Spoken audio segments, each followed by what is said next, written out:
दिल्ली येथील जंतर मंतर परिसरात कॉकरोच जनता पार्टी यांच्या संसद मोर्चा दरम्यान तणावपूर्ण स्थिती निर्माण झाली होती। दरम्यान हे कृत्य इंग्रजांच्या राजवटीला लाजवणार आहे। इतका अन्याय आणि अत्याचार इंग्रजांनी देखील केला नाही, निजामशाहीने देखील केला नव्हता। या अन्याय अत्याचाराचा तीव्र निषेध करत केंद्रीय शिक्षण मंत्र्यांचा राजीनामा घेऊन त्यांच्यावर FIR दाखल करावा अशी मागणी माजी राज्यमंत्री सुबोध सावजी यांनी केली। आज हे पत्र आम्ही भारताचे पंतप्रधान श्री नरेंद्र मोदीजी यांना दिलं। पत्रामध्ये असं नमूद केलं आहे की आज दिल्ली येथे प्रदर्शनकारी विद्यार्थ्यांवर जो अन्याय अत्याचार झाला याचा तीव्र निषेध।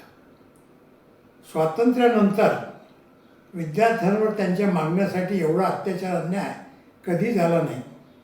भ्रष्टाचारी केंद्रीय मंत्र्याच्या पाठीशी उभे राहून केंद्र शासनाने आज जे प्रदर्शन केले हे इंग्रजाच्या राजवटीला लाजवणारे आहे।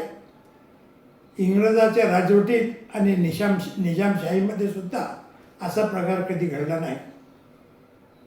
या अन्याय अत्याचाराचा तीव्र निषेध केंद्रीय शिक्षण मंत्री यांचा आपण त्वरित राजीनामा घेऊन त्यांच्यावर FIR दाखल करावा करता हे पत्र देत आहे।